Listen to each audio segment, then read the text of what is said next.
Thank you for inviting. I really appreciate it. And thank you everybody for coming. When I look back on the calendar, I thought, why did I agree to do this 2 days before Christmas break? So I'm just really appreciative of your time today. I know everybody's got things that they're looking to finish up before we leave for holidays. So thank you so much for joining us today.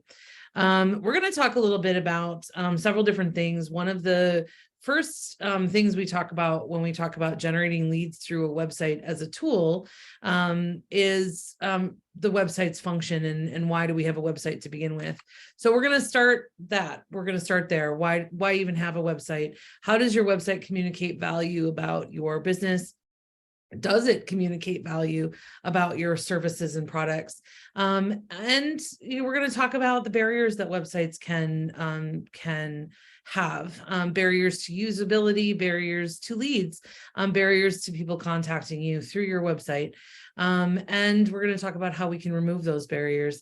And then we're going to talk about whether or not your website delivers on the goods. Does it do what it's saying it's going to do? And if so, how do you increase the leads coming through your website? So as we move forward, that's what we're going to talk about. If you have questions, I'll try and pay attention to people raising hands or just talk. That's fine too.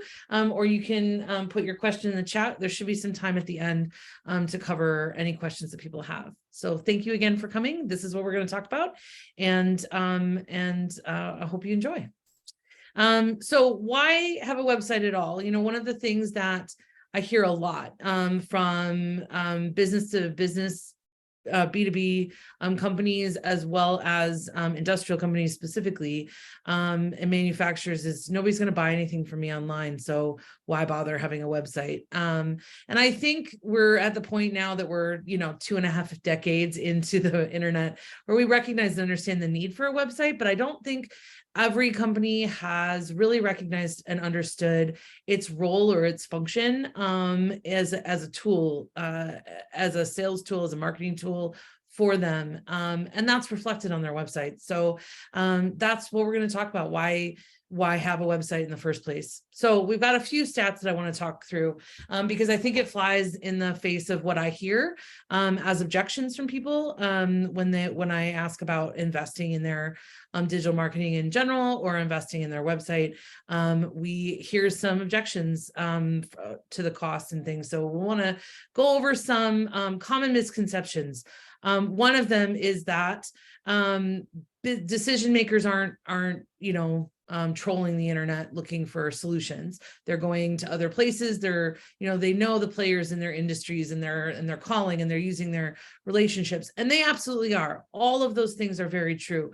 But the thing is that when we look at business to business, especially when we're looking at really large contracts and high dollar items, we're really looking at a huge variety of people involved in that decision. So the person who signs the contract isn't necessarily the only person to impress, and isn't necessarily the only person who's going to be viewing your website, and isn't the only person who is going to be a part of that decision-making process. 87% of a purchase process is complete before buyers contact the company. All of these stats are specific to B2B, and this is huge. This is huge. This is incredibly important. We're going to talk about this a little bit later in the context of the marketing funnel and kind of the buy cycle timeline. But really what this means is that by the time you know that somebody's actually interested in your solution, they've already been through over half of the purchase process. They've already been through over half of that cycle. They already know kind of what they want. They wouldn't have reached out to you if they didn't. If your salesperson hears from somebody who reaches out or is able to open that door, you don't get on their calendars to sell them something unless they're already part of the way there. And so this is the one that I really want you to kind of remember. 57% of the purchase process is complete before buyers contact a company, or before the company knows about them, is the other way to say that. 46% of B2B researchers are under 35. So often I hear, mobile doesn't matter, or this doesn't matter, or that doesn't matter. Well, it's not true that people in their 50s aren't on mobile devices. That's just not true anymore. We can also know that the people doing research about our solutions are not necessarily the same people who are signing those contracts. So that research process that leads them to our websites is done in dramatic fashion by those who are younger, those who are more entry level, those who maybe don't have as much in-depth understanding of what we're selling, those who may not be experts in the field. All of those things are in this one statistic. So it's really interesting to know that research is being done. And when we think about this, and when we think about the funnel, and when we think about how we buy things as business leaders, where we say to somebody else, hey, we're looking for a new whatever vendor, can you find me 3 options, and I'll call around, or can you find me 3 choices, and I will vet I'll make a final decision, but you do the research, you do the vetting, you do all of that, and then just give me some final choices. And that research is what we're talking about, and all of that's primarily done online. 90% of buyers who report a superior mobile experience are likely to make another purchase from the vendor. Loyalty and customer loyalty is about more than just the product or the service, how we interact with people online and what we make available to them, and how far we are willing to go to take the onus on ourselves to provide tools that make it easy for people to find us, are easy for people to navigate and use. What we do says a lot about our company and our companies, and whether, and where we fall in the case of, do you have to work hard to buy from me, or do I have to work hard to sell to you? And those are subtly different, but that's going to be a common thread as you see this throughout the presentation today. 74% of B2B clients conduct 50% of their research online before making a purchase offline. So when people say to me, nobody's going to buy anything from my website, we're not an e-commerce company, why does my website matter? This is the thing I want them to remember, is that all of this research is done online before I even get a chance to talk to anybody, before people even know that, before anybody at my company even knows that somebody is interested. So this online research before an offline conversation happens is where we leave a lot of opportunity on the table when we're not optimizing our website for lead generation, and when we're not optimizing our website for those that research audience and those research users. Michelle, yes. Quick question. I'm not seeing the presentation again, so I didn't want to interrupt you, but I just wanted my dear Lord, to share it. See? That barrier. So we'll go back. Okay, so I'll go back. Sorry, guys. Oh my gosh, what a dumb beginner mistake. Sorry, guys. So yes, so we have here are those statistics, so you can screenshot them if you'd like, but obviously in the recording. Oh wow. Okay, thank you. I will try not to be massively embarrassed as I move forward. You can see it now. Okay. Yes. All right. So why a website? Why is that the tool that we're talking about right now? And there's so many other tools available online. Why a website? Well, a website is an equalizer. From a barrier to entry standpoint, they're actually relatively low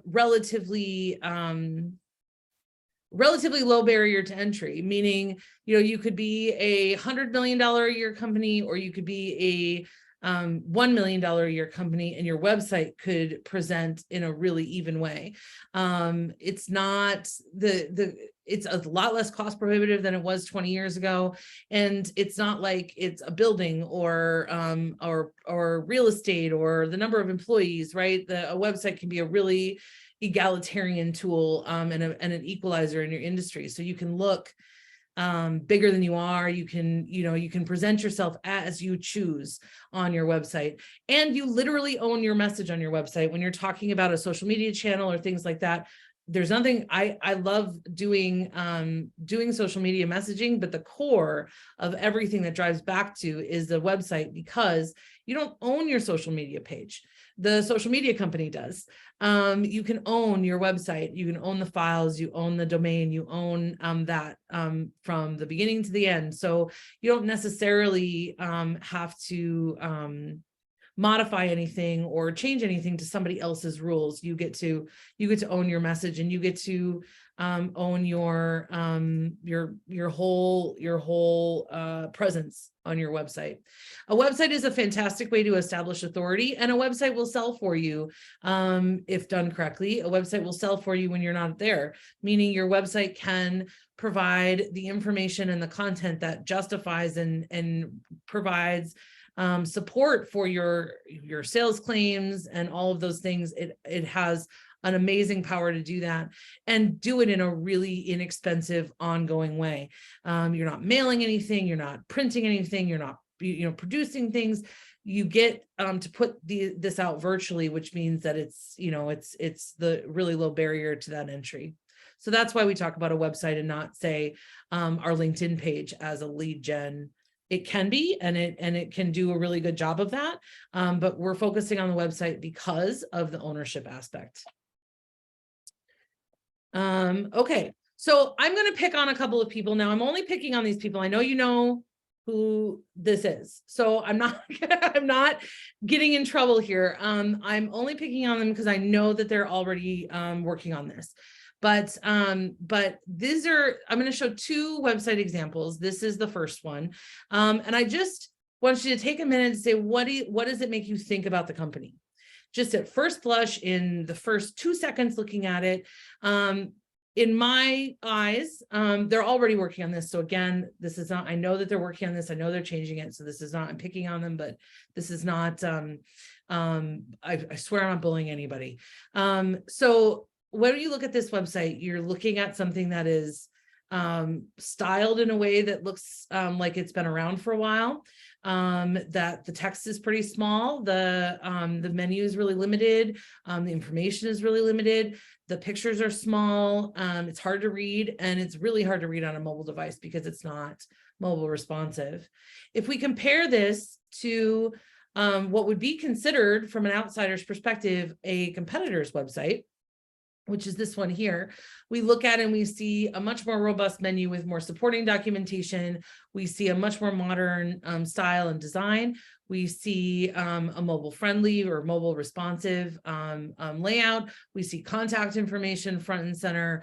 And we see a unique selling proposition or a value proposition right away at the beginning. So a benefits driven statement right away. So if we go back and we look at this one, we see a feature statement, independent expertise, and we see a benefit statement, a wide range of experience, just back and forth. So as we look at this, and the reason I bring this up is because when I say that the internet is egalitarian, when I say that the internet is an equalizer, this is what I mean. Because this company has been around for decades. And when I had the conversation about these two websites with this company, I found out that this other one was a former employee of that company. But from an outsider's perspective, who branched off and started their own business, from an outsider's perspective, this company looks more established. It looks more like it has more resources. It looks like it's more forward thinking. It looks like it's more customer focused. All of this whole list of things that make me want to work with this company instead of the previous one. Now, the question is, if you know the players, as most of you in the, or a lot of you would know the names and the players in this, if you know the players, that might not necessarily be true. But the question becomes, based solely on the website, does this business get an opportunity from you, or does this business get the first crack at you? Which one gets your phone call first? And that's the question, and that's the question we're asking today. When we talk about lead gen, we got to think about what are these elements that will get the phone call first. And so as we move forward with this, I want you to kind of keep these two in your mind. So does the website provide accurate information? Does it offer the ability to take another step after they've read the information? And that needs to happen on all pages, because not everybody reads a website like a book, right? It doesn't start at the home page. We don't read websites like that. We go to just the page that we want. Does the website reflect positively on the business? Does it seem cared for, or does it seem forgotten? If you think about a website like the entrance to your business, your website can be cared for, it can be clean and maintained and managed, or it can be overgrown, dusty, dirty, with cloudy glass. Which one provides the entrance to your business that you would like? So the money question is, would you buy something from a company based solely on the website? Not knowing who the players are. So something to keep in mind as we continue forward today. So how do we communicate value on a website? Well, it starts with unique selling propositions and defining those. So your unique selling propositions are USPs. And when we say unique selling propositions, and we're talking about benefits forward, what is the benefit to the client or the customer? What differentiates your company? What is your expertise, and what shows your company's core values? These are unique selling propositions. Great customer service, for example, is not a unique selling proposition. It's not unique. Everybody says they have great customer service, whether they can back it up or not. And B, it's not specific. A better unique selling proposition, if it was customer service focused, would be something like a 98% retention rate, or an average support call time under, wait time under 2 minutes, or a 24/7 call center, even on holidays. All of those things can be unique selling propositions that are customer service focused in your industry. But just great customer service is not. So you want to think about, what are these things, these specific things that differentiate the experience of working with you? And then how am I communicating those things on the website, right? Am I communicating them? Is the best way to communicate with them to say them, or is the best way to communicate them to show them through the usability of my site? So all of those things are something, when we talk about communicating value, we want to be thinking about in the back of our heads. I know a lot of you have seen this before. I'm just going to cover this really briefly, because what I want everybody to understand is that whether we are buying a cup of coffee or a car or a $600,000 piece of equipment, we are going through this process as consumers. So even businesses go through this process, but it's a little bit more complicated. So when we're talking about the funnel of marketing and sales, we first, as those who are buying, we first become aware we have a need or a desire. Then we consider our options. That's that research phase. And then we make a decision. And then we sometimes return as loyalty or long-term customers. When we are talking about a marketing funnel, people leave at every stage of this. Your funnel, your company's funnel, people will just leak out of at every stage, right? So they become aware they have a need. You have a solution for that need. They may or may not consider you. And in that considering phase, they may leave. And once they've considered, you may make the next cut, or you might not, right? So it's kind of one of those processes. When we're talking about business to business, this gets more complicated. Not because necessarily the things get more expensive, right? Because this is the process we go through as consumers if we're buying property. It gets more complicated because there's more individuals at the table, right? So a business will become aware of a need. A business will start to do website research. A business will share that research with stakeholders, go through some initial sales phase, whether it's a demo or a presentation or whatever it is.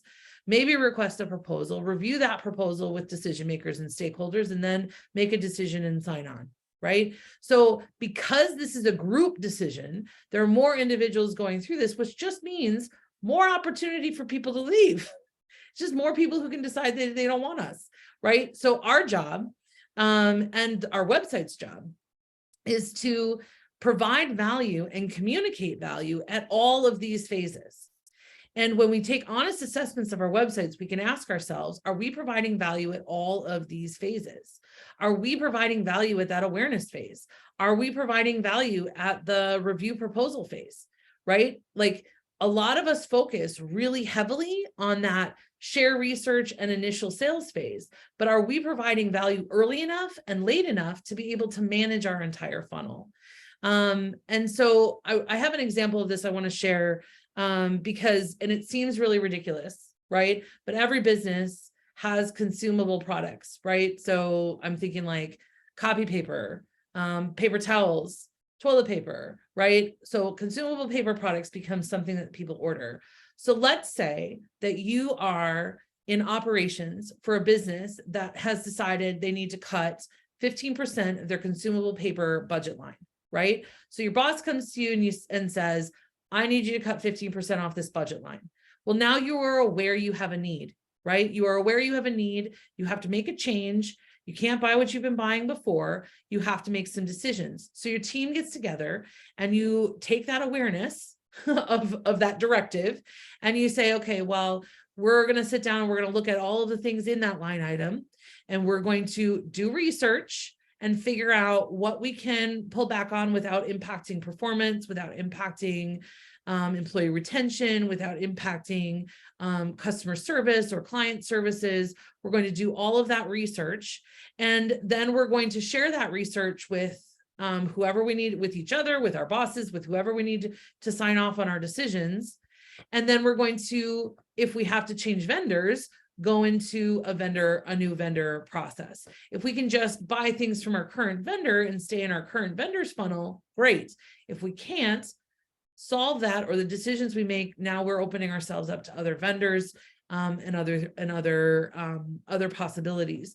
So that research is all done online. All of that is done online. And then by the time they get down here, now they're maybe talking to a person or another vendor. So a simple change like 2-ply to 1-ply to save money is going to still run through this. Now, if you think that that is going to run through this process, then imagine what happens in a process when a team decides that they need a new piece of $1 million equipment in order to widen their product line, right? Or they need to change manufacturers of this widget so that they can, meet their supply chain. So all of those things follow exactly the same process, but at a different level and with different people. But they're all team decisions, they're all groupthink decisions, and they're all decisions that have a lot of opportunity for people to walk away. So if the website doesn't show your value at whatever stage they're at, then you might lose that potential at that stage. So when we think about those, like, let's take that funnel and turn it into a timeline, right? This is where your sales team gets involved right here. This is when somebody gives you their contact information, or your sales team cold calls and they actually let you through the door because they've already been through all of this and they actually let you in, right? So all of what I'm talking about happens before you even know that they're looking.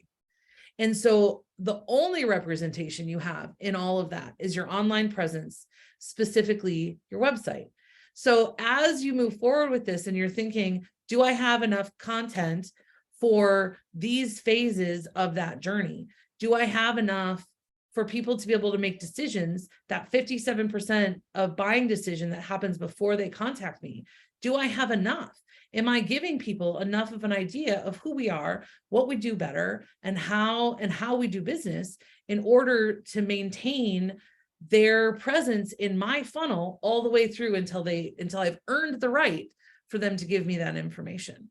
So when we're talking about lead generation, it's not just change this button from green to red. That's not what we're talking about. That can help and we're going to get there. But if we don't have the basics nailed in, it doesn't matter what color the button is, right? So just like if we don't share the presentation, it doesn't matter how good it is. So as we move forward, and as you move forward and you're assessing and you're looking at your tools and you're saying, do I have enough? Do I have enough content for people to be able to say, yeah, I'd like to continue forward. Yeah, I'd like to hear more from this company. I'm really grateful for what this company has provided. I found this company's information really helpful in my decision-making process. If we don't have enough for that, then we're not gonna get any leads from the website, no matter what color the button is, right? So part of showing value is having the content there. But another part of the showing the value is making sure that people can access the content. One of the things that happens online is that there's a lot of barriers that happen. And these barriers to content, some of which are really well-intentioned, and sometimes barriers can be used to our advantage, but sometimes if they're overused, then they become walls that people won't cross. The big thing to remember here is that you have incentive to sell to people. They don't have incentive to buy from you unless you provide that incentive, right? So the harder you make people work to buy things from you, and we know this in our real life. We call people back, we show up for appointments because we know that if we make it hard to buy from us, they're not going to, right? So here are some online ways that we make it hard for people. And as we're looking at this, decision makers are just people, right? And people are distracted and overwhelmed and mobile, and people are tired of being told and sold. And people delegate time-consuming tasks that they don't enjoy, like research, to other people, right? So as we move forward, or as you move forward in your decision-making process with the website, keep this in mind, because the barriers that I'm going to talk about, they're all about time. Every single one of them is about time. The one thing that we have a very limited resource for, and the one thing that we all wish we had more of, time. So a content barrier 1, impenetrable language. This is huge in B2B and industrial B2B spaces. I see this on so many websites, is, engineering speak, and language that's like, well, but our customer can read that, right? And I'm sitting here saying, but I'm an outsider, and I'm going to be, like, say, in operations and doing initial research for this. I'm not necessarily your end customer, and I can't read this, but I'm the one who's putting the list together for your end customer. So you want to be on that list. I've got to be able to understand what you do. And I need some simpler language in order to do it. It's not to say that engineering speak doesn't have and I'm using that as a pretty broad category for kind of jargon-filled and dense language. But it doesn't say it doesn't have a place, but it needs to be like further in the funnel for the people that are actually asking those questions. That initial awareness and website research phase needs to be a little bit friendlier, a little bit less dense. If we look at these two statements, so this is a website that does software integrations, and this is a medical device company. If we look at these, we help devices, services, and apps work together in new and powerful ways. Now, I don't need to know how they do that in order to know that they do that, right? I don't need to know that it works through an API. I don't need to know how to connect it. I don't need to know how the databases work together. I don't need to know any of that to know that they do it, and that they do it well, and that they do it for me, right? To my spec, right? I don't need to know any of the technical stuff to know that. Then we think about something like this: precise temperature, pressure, and flow of liquids and gases, right? I mean, and that's important information. But if we started with get your medical device to market faster, now we're starting with the powerful piece of information that catches my attention and keeps me moving forward and earns the right for me to be able to wade through some of this more difficult text content. So that's that impenetrable language, industry jargon. That is a barrier. Absolutely. Now, there are some places where it becomes really important to use that. So everything that we talk about as a barrier, I'm talking about in those kind of initial phases. Not that it's not important at some point, because technical and engineering expertise is incredibly important in the decision-making process. It's just important later. So when we think about it early on, we want something that's friendlier to walk people through the door. And then once they're in the door, we've earned the right to provide something much more in-depth, right? A bad menu layout, bad titles to our pages, right? Again, I know what every single one of these words means, and I know roughly what it's going to take me to, right? If I click on plans, I'm going to see their pricing. If I click on explore, I'm going to see a bunch of different content, probably a search bar, right? Like, I know what I'm going to get when I click on these menu items. What am I going to get when I click on full life cycle solutions versus whole product solutions? I don't know the difference between that. I would have to click on both and read the content to understand. But again, I've got 1 second to make a decision here, and I haven't even read the whole menu in 1 second, right? So as we move forward with this, like venue layout, titles, how are we talking about these barrier contents? We got to be thinking about, is the menu readable? Is it understandable? Is it something I can use to navigate? Or is it like one of those maps that I had in my car in 1988 that none of my staff remember, that was impossible to fold into 16 directions, right? That's just, it's just too much work. I'm just going to get frustrated, wad it up to a ball and toss it in the back seat, right?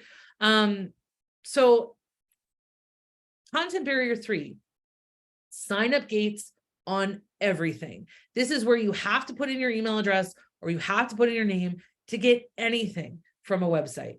And again, sign up gates are great. We're going to talk about them in a minute and how to do them really, really well. There is nothing wrong with a gate to that in essence or in and of itself. But when you use it on everything, you haven't earned the right yet to ask for my contact information. If you haven't given me enough information to make a decision of whether I'm willing to give you that contact information, then you haven't earned it yet. So what information can you put before the gate to tempt me to give that contact information? What it's like a burlesque show, right? You have to unfold slowly over time. So what is it that you can give me ahead of time that makes me want to sit down and watch, that makes me want to connect, that makes me want to provide my information? And so if the sign-up gates are on everything or everything is behind a login, I can't see anything and I'm just going to leave. Okay. Load speed is huge, especially on a mobile device. Most users, if they've clicked on a website that they want to go to, will only wait a maximum of 3 seconds for that website to load. 3 seconds. That's not a lot at all. And if we've clicked on an ad, it's closer to 1 to 1.5 seconds. So load speed is massive, and mobile load speed is often different than desktop load speed. So if your desktop load speed is great, you also want to be testing your mobile load speed, because 60% of the internet's traffic is on mobile devices. So I think it's closer to 70 now, but load speed is huge and a barrier to reading your content, because if the website won't load on the device that I'm on, well then I might as well just be speaking into the wind. Only video. And again, I love video. This is about execution dependency, right? I love video on a website. I think it's a great tool. I think it's highly interactive. But if all you do is provide a video with no text content around it, then that means that nobody can watch it in a meeting. Nobody can watch it during a Zoom call or a lunch and learn. I see you. I know. I'm trying to be, but no, I'm just kidding. But nobody can watch or absorb that content while they're multitasking, or while they're in a public place, or while they're eating lunch in a cafe, or while they're, I don't know, in a bathroom at the airport, right? Like whatever. I'm not calling anybody out. I'm just saying this is how we use the internet. And if your information is only available by video, you are cutting a whole bunch of use cases out. In addition to people who have audio or auditory or visual impairments that don't allow them to really fully engage in a video. And in addition to people who maybe have ADHD or have a visual impairment that they use a screen reading software that might not play the video. So providing text content not as an introduction gives me a reason to watch the video. Providing content like a transcription of the video as an option for people allows for people to engage in the information in the video if they can't or don't want to or don't choose to watch or listen to the video.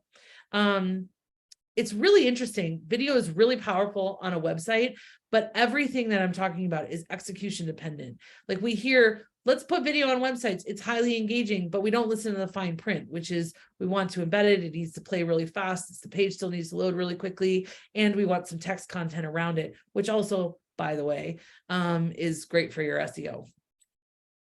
More content barriers that didn't garner their own slides, right? A client only intranet. I hate these. They're like, let's take all of this content that we build for our support and service teams and put it behind a login gate so that nobody who's interested in working with us can understand how great we service our our product or how wonderful our service team is. We can't show them that because we put it all behind a login. Just plain errors on the website, load errors, page won't load, a 404, website down, a 500 error, PDF downloads. And again, you want to be able to provide people with PDF downloads, but you don't want to rely on them to be your site content, right? Like you want to build a page that takes the benefits and the essence of what's in a long form article, provides that content, and then allows for a download of a PDF for somebody who might be interested in getting more, or sharing that information with stakeholders in a really simple way. How do you make it usable and user-friendly versus a barrier? Okay. Duplicating content or ripping content off from other people, which is technically a copyright infringement, but is also just not good in general because it doesn't say anything about you, it wastes the opportunity to talk about in your voice. Tiny little font, ads on your website. I've actually seen commercial websites that run ads before, and it's just terrifyingly bad. I just can't even believe I have to say it. Don't run ads on your website for other people. That's dumb. That's silly. Because especially if they're automatically generated, it's different if you're like the MMA. But if you are a commercial website, because of the way ads work, oftentimes those ads will be for your competitors and you won't know that. Taking the same, like a slideshow or something and splitting it into different pages to up your page count, BuzzFeed style, like don't do that.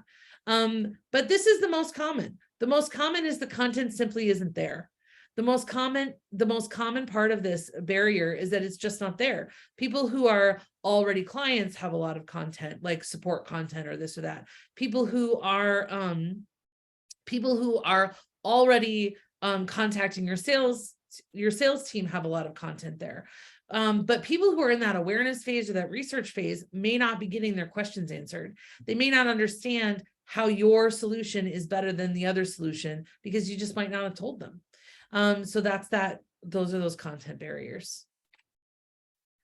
So how do we fix it? Well, the technical errors are easy to fix. Websites require active management, right? If there isn't some sort of web maintenance or maintenance package, or you don't have a person on staff whose job it is in part to manage your website, then you're not actively managing your website, right? So nobody's paying attention to see if the links break or the browser update broke some feature or this happened or that happened. Websites are like a lawn. You have to maintain them. When you set your intentions for building out a site, you want those intentions to be user focused. Different people have different ways of thinking, and you want to be able to provide multiple paths to the same destination for those different people, but with a user focused intention. You can survey people and ask them questions about your website. There are online surveys that can be done. You can set kind of audience parameters, and then they can come in and test through your website and anonymously give you feedback. Or you can just ask your current clients. But I would, maybe ask people that decided not to work with you, if you dare, about your website and whether or not it provided them enough information. And then there are tons of different tools out there, heat maps and interactive tools that you can install on your website to see how people are interacting with it. All right, last section. Are we delivering on the goods? This is the last time you're going to see the marketing funnel for today. But again, remember, people come in the top and then they leak out the sides like crazy, right? So they become aware they have a need, and then they start funneling through all of their decision-making. And every time they make a decision is an opportunity for them to decide in your favor or not in your favor. So what are you providing people at every stage of that decision-making process? Okay. How do we define a conversion or a lead? Typically, we define a conversion or a lead as contact information that people have provided, right? This contact information or getting this contact information is a transaction. Having somebody fill out a form on your website, they are giving something. You had to earn the right to get that information, and you have to deliver something as a response to that information, even if it's as simple as thank you for your information, right? Although I would recommend something better. Because it is a transaction, and you want your potential customers to leave every transaction feeling that they got the best end of the deal, right? So what can you provide people that is in their mind of more value than what they gave you, right? They gave you their personal contact information. What would it take for you to give people your personal contact information? And I will tell you that systemically and on trend, that bar is getting higher and higher and higher as more information about us becomes more public and more readily available. We're getting savvier as individuals to when we provide that contact information and to whom, and we're making more intentional decisions. So in order to give it out, we need to feel like we have gotten something first, and we need to know what you're going to give us in exchange for it, right? Okay. So that means that every page on your website, not just the homepage, because people enter your website on different pages, every page on your website needs 4 things. It needs a value prop, or why are you valuable to me? It needs points of differentiation, or what is it that makes you, like, how do you show your value? You need some evidence for those points, and then you need a call to action. So if we look at something like the wireframe to the left here, we have a spot at the top. It's, I think, a little big in my opinion, for us to put our value proposition. We have a place for our points of differentiation here. We have a call to action. We have evidence, and we have another call to action and another call to action, because I want that call to action to be readily available whenever somebody decides that they are ready to click it or move forward, right? So 4 things on every page. You can look at every page on your website and say, do I have who we are, what we're better about, evidence for why we're better, and a next step or a call to action. 4 simple elements on every page of the site. You might say, yes, I do, but there are barriers to contact you, just like there are barriers to your content. So a few of them: asking too much in that contact form, right? The sweet spot is 3, maybe 4. If you really push it, you can have 5 fields. Like if first name and last name have to be 2 separate fields because of your database, fine. But that's it. Once you start asking for, like, you know, how many employees somebody has, or their annual revenue, or how many gallons of water they use in a blah, blah, blah, blah. And you might be saying to yourself, but I need that information in order to qualify them. I need that information in order to know which salesperson to send them to, or I need that information in order to, I don't know, provide them value in the sales call, right? I need all of this information. I would actually say you probably don't. You might need that information for that step, but what step can you internally add in between to make it more work for you and less work for me, or less work for the user, right? So the more work you make me do, the less I'm willing to do it, right? But you have incentive to do the work because you're the one who wants me to buy something from you. So as you look at this, you say to yourself, okay, I have a sales assistant who could contact everybody with who's gotten this form and say, fill out the next 15 things that we need to be able to qualify you for the sales manager, right? And I could word that well, or I could email a thank you, and in that thank you, I could say, we're really excited for our meeting with you. In order for us to be more prepared, we'd love to have just a few more pieces of information. If you're willing, can you please tell us this, this, this, and this? Or here's a link to a form that you can fill out that blah, blah, blah, blah, blah, right? Now, it might seem like you're asking people to do more work, but instead what you're doing is slow playing that work, right? You're making it so that you're removing that initial barrier of a 15 field form and making it super simple for me to walk through every step. And you're guiding me through every step so that you get what you need, but I feel like I'm getting something along the way too, which is contact and personal touch and all of those things. So depending on your business, depending on, you know, what assets you have and resources you have internally, you can get the information before the thing happens that typically happens, but you have to look at your infrastructure and look at that funnel and make some decisions about how to make that shift. I will tell you that just this simple move, I have seen this triple web leads for B2B companies, just going from a 15 field form to a 4 field form. And you might be saying to yourself, yes, but are they all qualified? Probably not. because a lot of times the school of thinking was, if somebody's qualified, they'll fill out the longer form, right? But what actually happens is that you lose out on qualified people rather than gathering information for unqualified people or people who just aren't qualified yet. Like if your solution is best for businesses that have 30 to 70 employees and they have 20 employees, that's still valuable information to have. It's just not valuable information today, right? So we think long-term, and we're going to do more of the work ourselves and ask our potential clients and customers to do less of the work. So we don't want to ask too much in that contact form. And we do ask, right? We don't just simply not have calls to action. We don't assume that people will contact us if they really want to. We actually ask the question. We put the buttons on the page. We put the form on the page, right? We don't just leave it blank or not have it. That would be a barrier number 2, right? Not being specific. This is actually a really big one. One of the things that happens in a transaction is that I provide something as a user, and then I am given something in return. The submit button or the button on the form or the contact button tells me what I'm going to get, right? So if it just says submit, at best, I'm probably not going to get anything.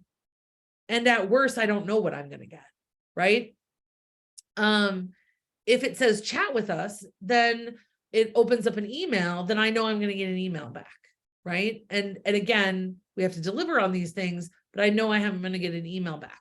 If it's a chat feature on my website and I click on the chat feature and there's somebody there, that's great. That's my expectation. If there's not somebody in the chat feature isn't manned, or it says, fill out the thing and then we'll email you back. Well, that doesn't meet my expectation.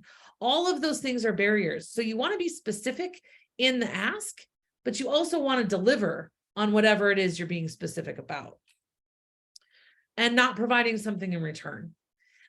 This is a big one because again, that submit, there's no urgency to it. There's no reason to it. There's no transaction in the transaction. It is simply me giving something of value to you. And that's not going to be acceptable for the vast majority of people. Instead, what we can say is, what information is valuable to a user that I already have that isn't available any other way, right? So this is where we do use those gates, and we create those gates and barriers on purpose so we can collect some information, but we do it very intentionally. So if I think about the example that I had of a page that would kind of like briefly outline what was in a PDF download and then allow for the download, well, that's not something I can only get in one way, right? So I'm not going to gate that. I'm just going to allow people to download the in-depth information. But if I take that PDF and 4 others and rework the content, add an infographic and make it a white paper that somebody, or say a pitch deck that an employee can take into a stakeholder meeting and use to sell my product for me, that is a piece of content that has value. And it is something that they can only get one way, which is to give me their contact information. And that delivers, that pays off, right? That's a transaction that the user walks away from thinking they got more than what they gave. But in reality, we know that their contact information is valuable to us. Otherwise, we wouldn't be having the conversation about website leads. So that providing something in return, being specific about the ask, being specific about the answer, and then actually delivering is incredibly important. More barriers to contact us. The transaction is disproportionate. I don't get what I give, right? There's not enough information provided before the ask. Again, I have to provide the value proposition. I have to provide evidence before I ask for your information. Like the company needs to provide that to the user. Otherwise, the company hasn't earned the right for me to provide my information, right? Too many clicks. Now, this is something that's actually really interesting. Research shows that for every click it takes to go from a piece of content to a way to connect with you, for every click, the number of people who drop off is half, 50%. So if you have a chat with us button that goes to a contact page instead of the form just sitting right on the page, you lose 50% just right off the bat. So finding a way to style it so that it's, appropriate and mobile friendly and really directly on the page is really important. One of the things you'll see now is really simple contact forms and footers. because then it's ubiquitous. It's on every page of the website. You'll see that a lot. That's kind of where the trend is right now. If the contact form or whatever is not mobile friendly, meaning you need to be able to fill it out on a phone. So you should be testing your website, not just on a desktop, but on your phone as well. Fill out the form on a phone and see what it takes to fill out the form on a phone.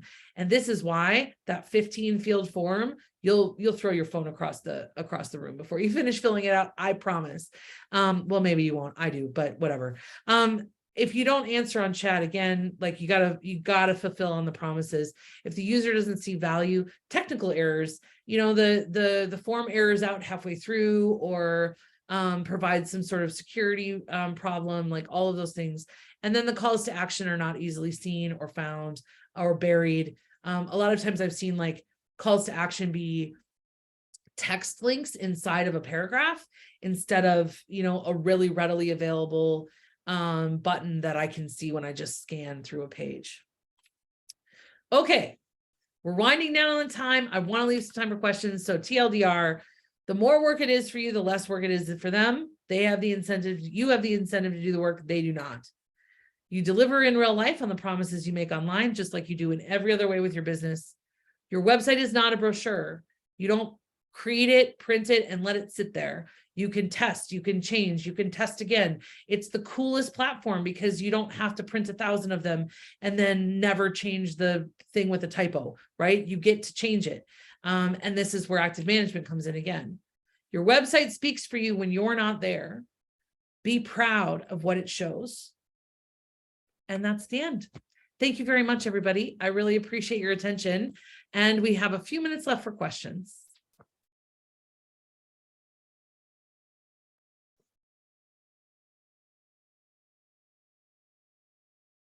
And I'm not seeing any in the chat. So if anybody has a question, feel free to shout it out.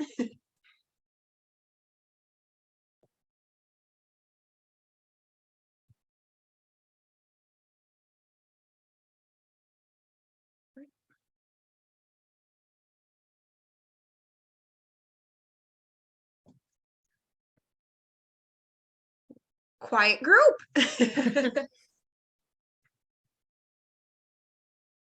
All right. Well,